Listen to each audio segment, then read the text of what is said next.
What's up, homies? So I'm going to do a doodlally video today, which I think is insanely important, and it's because I've been reading. If you look here, this second rectangle here called Psycho-Cybernetics, which is a book. I recommend you all read it.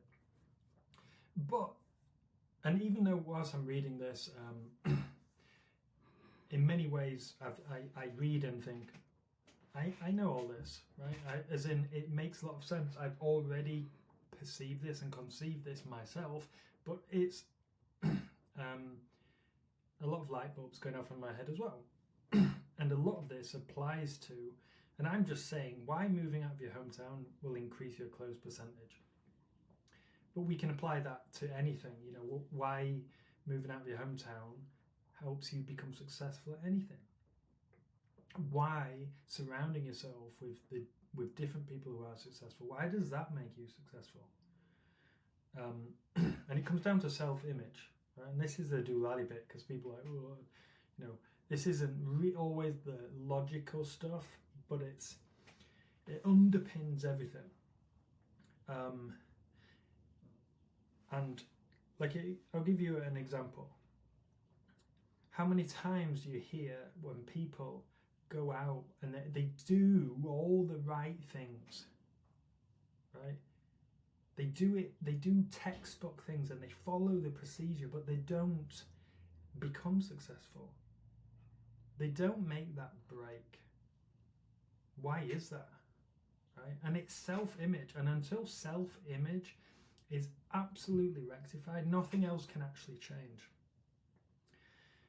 To give you maybe an example in how it might, you know, look to you, it's like, how often do you buy into self-image created by someone else, right? So you're told in school, like, you do a maths test, they give you an F, give you a D, an E, whatever you fucking get, and you know, you perceive that and you buy into the self-image of, I'm not good at maths, right? And that's the self-image that forms, and that's what grows, and then that's what you buy into for life. And you follow that procedure, and you kind of just automatically, it's crazy, you automatically assume throughout life, now I'm really bad at maths, I don't do it, right? They're all good, I'm really bad. That's self-image, and you buy into it, and then it follows you. When in reality, this is why language and internal language is really, really important. Because the truth of the matter is, I failed that test. I failed that test. That's factually correct. Not I am bad at maths, right? And because this is self-fulfilling prophecy, where you will buy into that and you'll see more of the same, rather than telling yourself and believe. That's the biggest bit. Believing in yourself that you are good. You know, and the reason I'm giving you that story, because that's what happened to me, is in school. Throughout my early days at school, I was really good at maths. And it's because I was surrounded by all these teachers, and I enjoyed it. And I was surrounded by all these teachers who would just give me this self-fulfilling prophecy of, Richard's fucking really good at maths. This was in like younger school. I hit high school, and I had an awful time at school, got bullied through pretty much throughout. And this affected my grades, and then it affected, and the teachers were just awful at high school, and they would then like make this whole situation worse.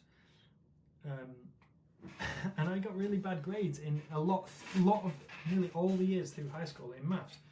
It's because I would buy into the self-fulfilling prophecy of how I was treated in school. It affected my grades, and then they give me an F and a D, and I'd be like, yeah, I'm just not good. Right? But that really wasn't true. And then it came to the moment of, like, in the UK we have GCSEs. I'm not sure what people have in the US, Canada, etc., but it's like the final exams as you finish high school, and maths exam was coming up,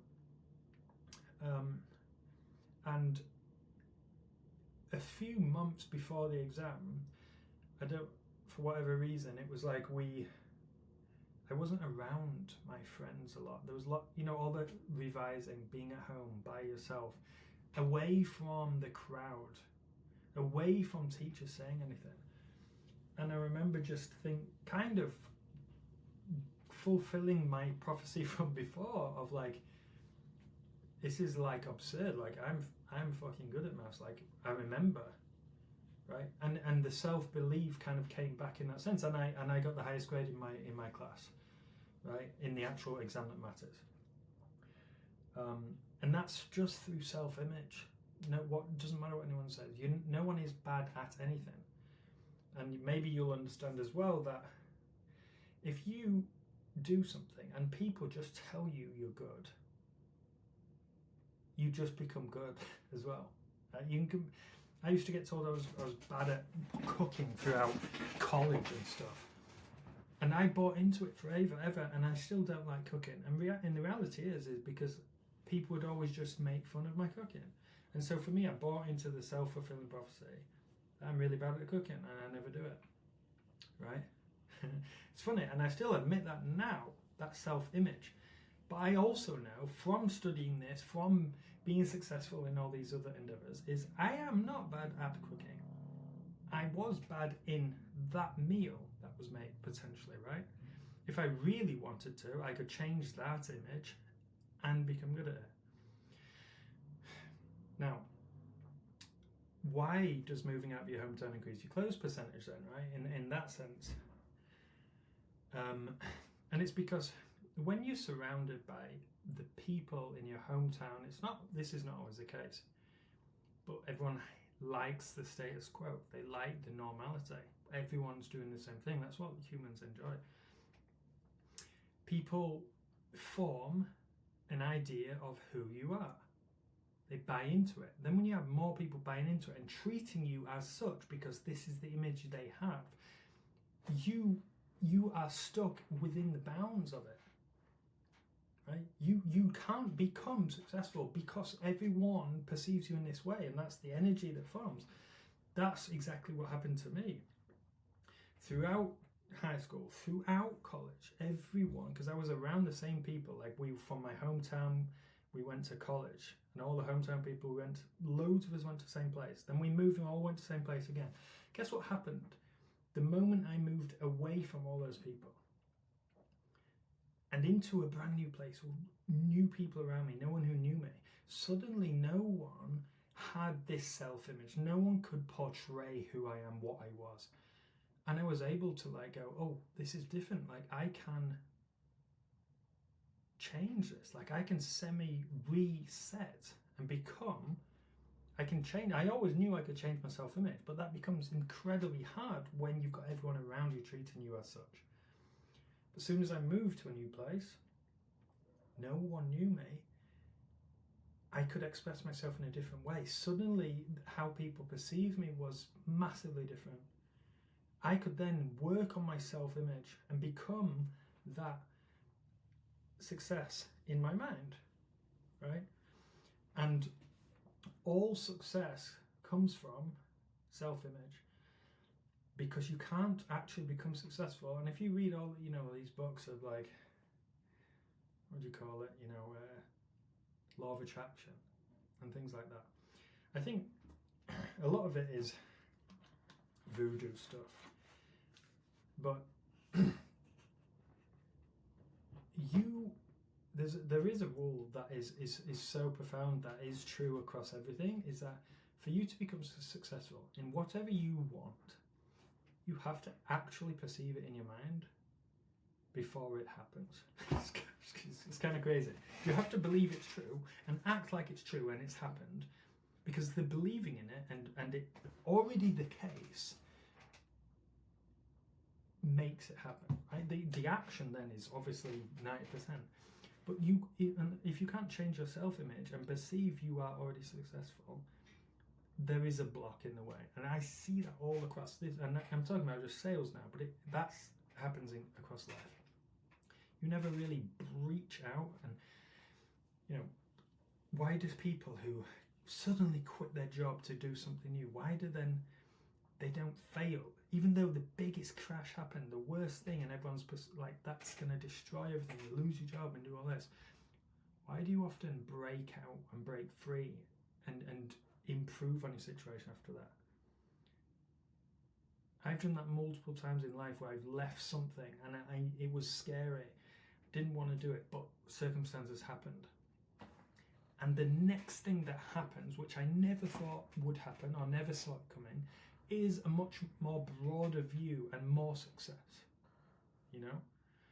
And then you become good at not being scared of that and what could happen or what might happen bad. And it's more like, I'm fucking excited, right? So, talking all this voodoo, moving out of your hometown increases your close percentage. And I put a little thing together here, flowchart of your environment, right? And if we relate it to just closing, it's like, again, another story. When I always sold, I ran my own agency, okay? And I was very, very successful at it. And I trained celebrities and all of this, and I became an actor and all this, and I heard about closing, right? And I read it on Twitter that this was a fucking job. That you can go and you can sell something for a company, commission only. You can sell it for 10,000 for them and you make 1,000. My mind went, what the hell? And at that point in my head, I was already successful at it, right?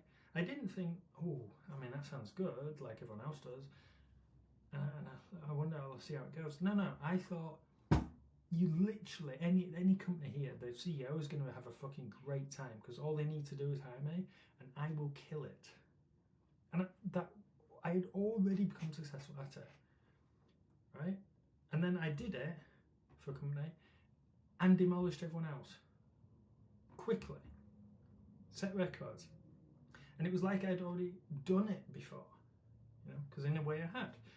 So I had that self-image done, which is why I had very quick success. Whereas a lot of people come into it, come into closing, their self-image is not there. And it's all about, you know, and they hit constant kind of, oh, this is hard, and they learn, they do training and stuff, and obviously that helps. But sometimes what actually helps is, you know, people say get in the right community, make friends, network. It's not always just the training. It's that and having these people around you who propel you, who say well done, who say that's good, right? And so hopefully that demonstrates this kind of path where your hometown influence here, you have kind of, many times you have limited ambitions. Mindset of the community is the hive mind. Everyone has the same image. You can't get out. And it shrinks your self-image. That's what happened to me. You have small-minded friends who don't really branch out again, like this branch chart. Influential circle is small. They're all content with status quo. Doubts and fears creep in, right? And it's like, sometimes, I'm not always saying you have to move out your hometown, but it's like, you know, when people, and it's in the wrong, ignorant way, they say, lose your normie friends. It's not about losing them, but you can stay in your hometown, limit that exposure, have exposure to more people on money. Twitter, and isn't it funny, money Twitter, you don't even know these people, but they're giving you positive reinforcement, and you get in a group and a community, and they give you positive reinforcement. You surround yourself by that, limit this, and that's why you see people level up very quickly, right? But if you have, and you move out, let's say, you have a self-fulfilling prophecy, right? It's just you internalize the expectations, you have these goals that you seek, and you enable them to happen, right? You have positive influence I spoke about. You believe in potential because you see others doing it. You set your higher goals, and it's amazing the amount of goals that come through if you just have now consistency. After a few years, or you know, you look back and you go, look at what you're doing and where you were, and you're like, this is a goal I couldn't have had 3 years ago. Crazy what I'm doing now, and it's because of this self-image you've formed.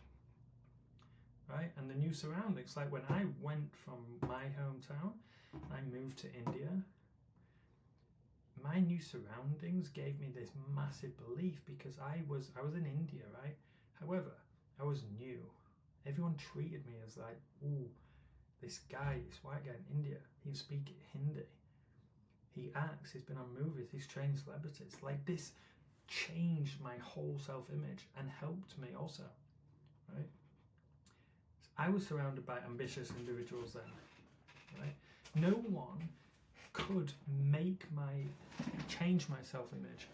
And to this day, guys, if I'm ever surrounded by anyone who says anything negative that, you know, hampers my self-image of what I believe, they're just removed from my life, essentially. You know, and I am absolutely not afraid of doing it because I know how much it can affect my own ability to excel. You know, so it's just new surroundings, ambitious individuals around you, transform your self-image. And at that point, as you'll see, if you look on my Twitter, so many people who I know a few years ago, not really doing much, and look where they are now. And it's great to see. So take this voodoo and apply it to what you're doing in life.